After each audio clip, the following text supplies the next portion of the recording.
सभी को मेरा नमस्ते।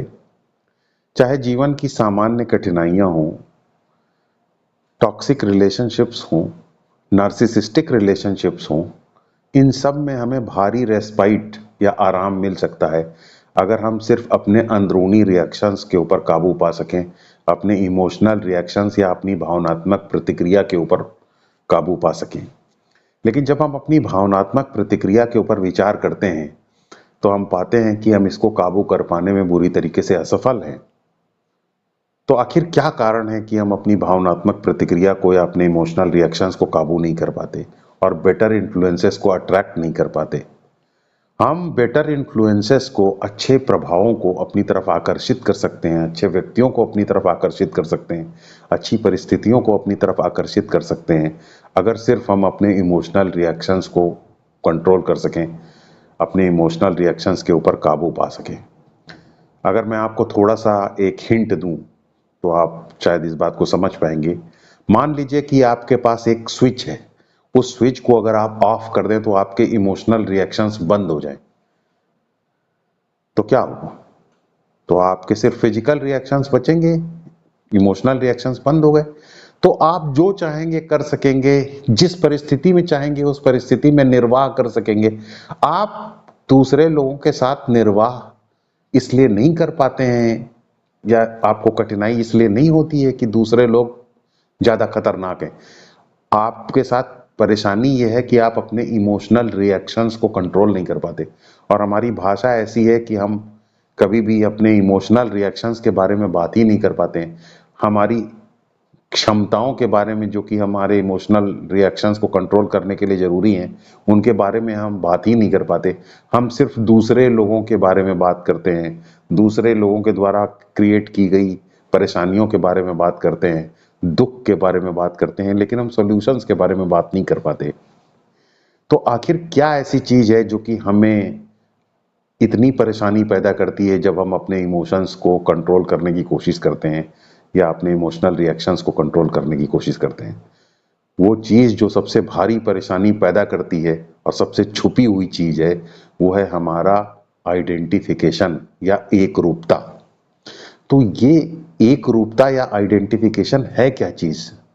देखिए, ये आइडेंटिफिकेशन जो है, इसके बारे में बहुत सारी बातें की गई हैं, शास्त्रों में बात की गई है, हर जगह बात की गई है, गीता में भी इसके बारे में बात की जाती है। लेकिन कोई भी इसके बारे में ठीक से बात नहीं कर पाता है इसको समझाने की दृष्टि से या इस तरीके की दृष्टि से जिससे कि हम अपनी भावनात्मक प्रतिक्रिया को रोकने में इसका इस्तेमाल कर सकें, एक समझ पैदा कर सकें जिससे कि हम अपनी भावनात्मक प्रतिक्रिया को रोक सकें। तो ये आइडेंटिफिकेशन किस प्रकार प्रॉब्लम पैदा करता है, पहले इसको समझें। देखिए, जो हमारी चेतना है, ये एक मैग्नेट की तरीके से है या एक चुंबक की तरीके से है। ये चुंबक या मैग्नेट शब्द बहुत ही महत्वपूर्ण है व्यवहारिक रूप से, अगर हम अपने चेतना के गुण के बारे में बात करें। इसके साथ हमारी चेतना की क्वालिटी ये है कि जिस चीज के भी संपर्क में आती है उसको चिपका लेती है। कोई फीलिंग अगर आई तो उसको चिपका लेगी अपने अंदर, कोई मूड आया तो मूड को अपने अंदर चिपका लेगी, कोई इमोशन आया तो इमोशन को चिपका लेगी, कोई वस्तु आई तो वस्तु को अपने साथ चिपका लेती है। और बस जैसे ही हमारी चेतना किसी भी चीज को चिपकाती है तो हमारा सेल्फ उसी चीज के साथ आइडेंटिफाई हो जाता है या एक रूप हो जाता है। जैसे मैं आपको उदाहरण दूं, आपने देखा होगा लोगों को हशीश पीते हुए या और दूसरे अफीम पीते हुए या गांजा पीते हुए, तो वो क्या काम करते हैं कि पाइप में या हुक्के में पहले हशीश या गांजा डाल देते हैं और उसके बाद उसको जला करके उसको पीते हैं। तो जब वो उसको पीते हैं और नशा छाता है तो हुक्के से ही अपने आप को आइडेंटिफाई कर लेते हैं, हुक्के से ही अपने आप को एक रूप कर लेते हैं। और बहुत सारे केसेस में तो ऐसा देखा गया है कि वो स्वयं को हुक्का ही समझ लेते हैं, स्वयं को पाइप ही समझ लेते हैं। ये है आइडेंटिफिकेशन। जो सेल्फ है हमारा, उसकी चेतना मैग्नेट की तरीके से है, पाइप से अपने आप को जोड़ लेती है और हम अपने आप को पाइप ही समझ लेते हैं, अपने आप को हुक्का ही समझ लेते हैं। लेकिन जीवन में इतनी ग्रॉस तरीके से आइडेंटिफिकेशन नहीं होता। जीवन में आइडेंटिफिकेशन बहुत ही छुप करके होता है। जैसे ही कोई फीलिंग हमारे अंदर आती, फीलिंग से हम जुड़ जाते हैं। डर आया हमारे अंदर तो हम डर से जुड़ जाते हैं। दुख आया हमारे अंदर, हम दुख से चिपक जाती है हमारी चेतना और हम दुख हो जाते हैं। प्रेम, हम नफरत हमारे अंदर आई, नफरत से हमारी चेतना उसकी का चुंबक उसको अपनी तरफ चिपका लेता है और हम नफरत हो जाते हैं। और इस तरीके से हम अंदर से तो दुखी नहीं होना चाहते, लेकिन बाहर से दुख से जुड़ जाने के बाद हम दुख हो जाते हैं। और तब हमें, जब हम दुख से जुड़ जाते हैं तो हमें ये पता भी नहीं चलता कि हम दुखी नहीं होना चाहते। हम हर जगह अपने दुख के बारे में बात करते हैं हमेशा। इवन अगर कोई ये कह दे कि दुखी नहीं होना चाहिए तो हम नाराज हो जाते हैं, क्योंकि हम दुख हो चुके हैं। हम ये भूल ही चुके हैं कि हम दुखी नहीं रहना चाहते। इतना दुख जब हमारी चेतना से जुड़ जाता है तो हम इस तरीके से उसके साथ एक रूप हो जाते हैं, इस तरीके से आइडेंटिफाई हो जाते हैं। हमारी लाइफ के कोई भी लार्जर गोल्स, हमारी लाइफ के कोई भी लार्जर एम्बिशंस, हमारी लाइफ के कोई भी लार्जर थॉट्स, वो सब पीछे बैकग्राउंड में चले जाते हैं। हमारे सामने तो सिर्फ इस वक्त जो हमारा मूड है, इस वक्त जो हमारा थॉट है, इस वक्त जो हमारा अटेंशन है, हम उससे सिर्फ आइडेंटिफाई हो जाते हैं और बाकी सब चीजें गौण हो जाती हैं। और इस तरीके से मैंने देखा है लोगों को डरते हुए। डर आया और डर से एक हो गए, और बस चेतना के चुंबक से डर जुड़ गया और खुद ही डर हो गए, और इस प्रकार लगातार डरते रहते हैं। इनफैक्ट ये जो आइडेंटिफिकेशन या एक रूपता है, ये एक ऐसी छुपी हुई खतरनाक चीज है कि इसको तो पहचान पाना भी मुश्किल है, इसलिए क्योंकि हम ज्यादातर समय आइडेंटिफिकेशन की स्टेज में रहते हैं।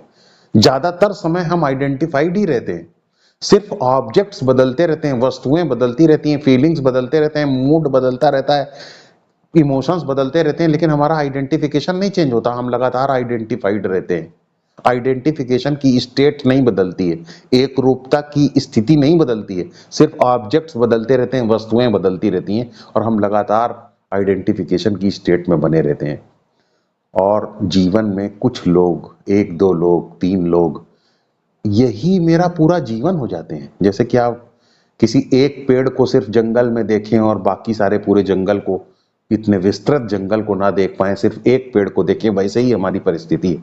सिर्फ किसी एक व्यक्ति की बात, सिर्फ किसी एक व्यक्ति की द्वारा कही गई, क्रिएट की गई सिचुएशन, इसी में हमारा जीवन पूरी तरीके से उलझ जाता है और जीवन के हम विस्तार को देख ही नहीं पाते। ये इसी वजह से होता है क्योंकि हम उसके साथ आइडेंटिफाई हो जाते हैं। आपने देखा होगा, लोग जब बहस करते हैं, जिन्हें किसी बात की जानकारी नहीं है फिर भी बहस करते हैं, तो वो कितना इमोशनली चार्ज हो जाते हैं। उस वक्त कितना मुश्किल हो जाता है उनके मुंह से निकले हुए शब्दों और उनके बीच के फर्क को बता पाना। वो उस वक्त शब्द ही हो जाते हैं, उनका जीवन सिर्फ शब्द बन जाता है, वो शब्द में ही रिड्यूस हो जाते हैं। और इसे आप देख सकते हैं किस तरीके से वो बहस करते हैं, शब्द के रूप में ही पूरा उनका जीवन अभिव्यक्त हो जाता है। क्यों? क्योंकि चेतना के चुंबक में शब्द चिपक जाता है और वो शब्द ही हो जाते हैं बहस करते वक्त, शब्द के सिवा कुछ नहीं। तो ऐसा आइडेंटिफिकेशन की वजह से होता है। क्या आपने देखा है कि आइडेंटिफिकेशन कितना हमारे जीवन में धोखा हमें दे सकती है? अगर मैं आपको थोड़ा उदाहरण दूं, आप जानते हैं, लोग कहते हैं कि मेरे अंदर बड़ा पैशन है, मेरे अंदर बड़ा उत्साह है, मेरे अंदर बड़ी प्रेरणा है। एक्चुअली उत्साह, प्रेरणा वगैरह उनके अंदर कुछ नहीं है, सिर्फ आइडेंटिफिकेशन है। जिस काम को आप पसंद करते हैं उस काम से आप आइडेंटिफाई हो जाते हैं, और जब आप उस काम से आइडेंटिफाई हो जाते हैं तो आपको ऐसा लगता है कि आप बहुत पैशनेट हैं, आपके अंदर बड़ा उत्साह है, आपके अंदर बड़ी प्रेरणा है। जबकि सीधी बात यह है कि आप जो चीज पसंद करते हैं सिर्फ आप उससे आइडेंटिफाई हो गए। और ऐसा नहीं है कि आप सिर्फ जिस चीज को पसंद करते हैं उससे आप आइडेंटिफाई होते हैं, आप तो उस चीज से भी आइडेंटिफाई हो जाते हैं जिस चीज को आप पसंद नहीं करते। इसीलिए उसका ख्याल आते ही आप बुरी तरीके से बिदक जाते हैं, आपको किसी भी तरीके से आप उससे जुड़ नहीं सकते, आप कोई काम नहीं कर सकते, क्योंकि जो चीज आपको पसंद नहीं है उसके प्रति जो नेगेटिव फीलिंग है उसका वो आपके चेतना के चुंबक से चिपक जाती है और उसको आप रेजिस्ट करने लगते हैं। जो चीज आपको पसंद है उससे आप जुड़ जाते हैं, आपकी चेतना का चुंबक चुंबक उससे जुड़ जाता है, मैग्नेट उससे जुड़ जाता है, और उसके बाद आपको ऐसा लगता है कि आप बहुत उत्साह में हैं, बहुत प्रेरणा में हैं और आप बहुत पैशनेट हैं। और इस तरीके से ये दोनों ही तरीके से चेतना आपको धोखा दे, ये आइडेंटिफिकेशन है आपको धोखा दे देता है, एक रूपता है आपको धोखा दे देती है। ये जो आइडेंटिफिकेशन है ये इतना खतरनाक है कि जब आप आइडेंटिफिकेशन से स्ट्रगल करने की कोशिश करते हैं तो उसमें भी आप धोखा खा जाते हैं। आपको लगता है कि आप स्ट्रगल कर रहे हैं, जबकि वास्तविकता ये रहती है कि आप स्ट्रगल नहीं कर रहे होते हैं। आप आइडेंटिफाइड होते हैं उस वक्त भी, जब आपको लगता है कि आप अपने नेगेटिव इमोशन से फाइट कर रहे हैं, उस वक्त भी आप एक्चुअली फाइट नहीं कर रहे होते हैं। आप उस वक्त भी आइडेंटिफिकेशन की स्टेज में होते हैं। हम फाइट करते वक्त भी आइडेंटिफाइड होते हैं, जब हम फाइट नहीं करते हैं तो भी हम आइडेंटिफाइड होने की सिचुएशन में रहते हैं। इतना खतरनाक है ये आइडेंटिफिकेशन। ये हमारी चेतना का चुंबक हमारी स्ट्रगल से भी जुड़ जाता है।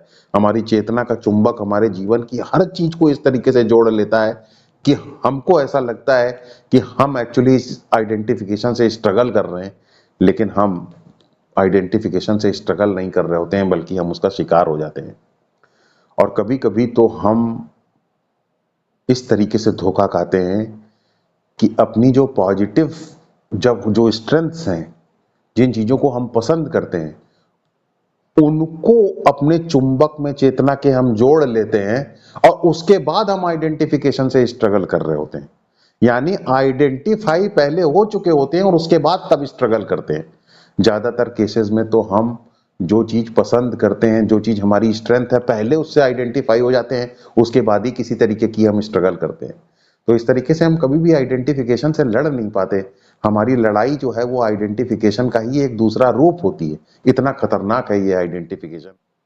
मुझे ऐसा लगता है कि अगर आप आइडेंटिफिकेशन से स्ट्रगल करना चाहते हैं तो आपकी जो भी स्थिति है उसका थोड़ा विपरीत करके देखिए। जैसे मैं आपको बताऊं, जो चीज आपको पसंद है उसको आप नापसंद करिए थोड़ी देर के लिए, और जो चीज आपको नापसंद है उसको पसंद कीजिए। तब आप पाएंगे कि आपका एकदम सिर चकरा गया। जब आप अपनी पसंद को नापसंद करते हैं और नापसंद को पसंद करते हैं तो आप आइडेंटिफिकेशन को पहली बार देख पाते हैं। तब एक स्ट्रगल पैदा होती है, एक स्पार्किंग होती है, चिंगारी निकलती है, क्योंकि आपने आइडेंटिफिकेशन को थोड़ा सा या एक रूपता को थोड़ा सा अपनी चेतना के चुंबकत्व को देखा। क्योंकि जो चीज आप पसंद करते हैं वो तो चिपक गई है आपकी चेतना से। जब लेकिन उसी चीज को आप नापसंद करने लगेंगे तो वहीं से बस चुंबक काम करना बंद करना शुरू कर देता है। तो इस तरीके से पहले जो चीज आप पसंद करते हैं उसे नापसंद कीजिए, जो नापसंद करते हैं वो पसंद कीजिए। तो आप पाएंगे कि थोड़ा सा ये आइडेंटिफिकेशन हिला, आइडेंटिफिकेशन के असर से आप थोड़ा सा बाहर आए, थोड़ी डी हिप्नोसिस क्रिएट हुई, आइडेंटिफिकेशन के नशे से आप बाहर आए। लेकिन जो चीज आपको पसंद है उसे नापसंद करना, जो आप नापसंद करते हैं उसे पसंद करना, ऐसा करना अपने साथ थोड़ा मर्सीलेस होना है, थोड़ा अपने साथ दयापूर्ण एटीट्यूड ना रखना है। देखिए, अपने आप अपना सम्मान करना चाहिए और अपने साथ कॉर्डियल भी रहना चाहिए, लेकिन साथ ही साथ अपने साथ थोड़ा मर्सीलेस भी होना चाहिए। क्योंकि जब आप जो चीज पसंद करते हैं उसे नापसंद करेंगे और जो नापसंद करते हैं उसे पसंद करेंगे, तो थोड़ा आपको अपने साथ मर्सीलेस होना चाहिए, थोड़ा आपको अपने साथ मर्सीलेस होना पड़ेगा। जैसे मैं आपको एक छोटे से उदाहरण आपको मैं थोड़ा सा दूं तो आप समझ पाएंगे कि ये मर्सीलेसनेस किस तरीके की चीज है। वैसे ये मर्सीलेसनेस इंटरेस्टिंग भी है क्योंकि इससे एंट्रोपी डिक्रीज होती है। जैसे मैं आपको कहूं कि जैसे मान लीजिए कि आप किसी नार्सिसिस्टिक व्यक्ति के संपर्क में हैं और उस वक्त आप डर रहे हैं, कमरे में बैठे हुए हैं, आप डर रहे हैं। अचानक आप करेजियस होकर के एक्ट करने लगी है, करेजियस होकर के चलने लगी है। तो आपने क्या काम किया कि पहले डर रहे थे, सडनली आप करेजियस हो गए। आप ऐसे एक्टिंग करने लगी है कि जैसे कि आप करेजियस हैं, जैसे कि आप साहसी हैं। उस व्यक्ति के सामने जाने की जरूरत नहीं है, आप कमरे के अंदर ही ऐसा कीजिए। सडनली एकदम से आप करेजियस हो जाइए, तुरंत करेजियसली एक्ट करने लगिए, सीना चौड़ा करके चलने लग जाइए, करेजियस एकदम से अपना पोस्चर बना लीजिए। तो आप तुरंत पाएंगे कि कैसे आप तुरंत आप ये देख पाएंगे कि आप डर से अलग हैं, आप डर से डिस आइडेंटिफाई कर पाएंगे। उसी तरीके से जब आपको किसी के प्रति नफरत महसूस हो रही हो तो अचानक उससे आप प्रेम के बारे में सोचने लगिए, तो आप पाएंगे तुरंत आप ये देख पाएंगे कि आप जो है नफरत आपसे अलग है, आप अलग हैं। आप उसे डिस आइडेंटिफाई कर पाएंगे, आपका चुंबकत्व तो कम होगा, चेतना का चुंबकत्व तो कम होगा। तो इस तरीके से जब तक आप एक रहेंगे तब तक आप आइडेंटिफिकेशन से फाइट नहीं कर सकते। इसके लिए आपको दो होना पड़ेगा। दो होने के लिए आपको अपोजिट्स को प्ले में लाना पड़ेगा, विरोधी चीज को लाना पड़ेगा, विपरीत विलोम चीज को लाना पड़ेगा। अगर आप डर रहे हैं तो अचानक आपको करेजियसली एक्ट करना पड़ेगा। अगर आप नफरत कर रहे हैं अचानक प्रेम को लाना पड़ेगा। किसी के प्रति प्रेम महसूस कर रहे हैं अचानक नफरत अपने दिमाग में लाना पड़ेगा। इससे आप तुरंत ये पाएंगे, एक स्ट्रगल तुरंत शुरू होगी। स्ट्रगल में ही वो आइडेंटिफिकेशन थोड़ा सा कम होगा और आप पाएंगे कि आप अपनी फीलिंग से अलग हैं, डिसआइडेंटिफाई हो पाएंगे आप। और इस तरीके से आपका जो ये आइडेंटिफिकेशन का लगातार या एक रूपता का जो एक माहौल आपके दिमाग में बना रहता है, एक एनवायरनमेंट बना रहेगा, इससे आप डीहिप्नोटाइज हो पाएंगे।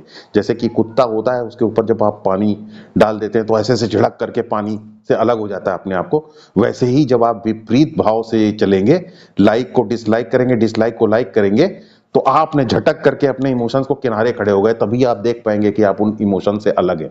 और जैसे ही आप ये देख पाएंगे कि आप उनसे अलग हैं, तो आप इसका मतलब आप डिसआइडेंटिफाइड स्टेज में आ गए, यानी आप स्ट्रगल के लिए तैयार हैं, आइडेंटिफिकेशन के अगेंस्ट स्ट्रगल करने के लिए आप तैयार। देखिए, जब आप आइडेंटिफाइड होते हैं तो आप कॉन्शियस नहीं हो सकते। यानी कॉन्शियस होने की दृष्टि से जो सबसे बड़ा ऑब्स्टेकल है, सबसे ज्यादा बड़ा अवरोध है, वो है आपका आइडेंटिफिकेशन। तो आप आइडेंटिफिकेशन से स्ट्रगल कीजिए, अपने इमोशनल रिएक्शंस को आप रोकिए, तब आप कॉन्शियस हो पाएंगे। जब आप कॉन्शियस हो पाएंगे तब आप कुछ कर पाने की स्थिति में आ पाएंगे, कोई एम बना पाएंगे।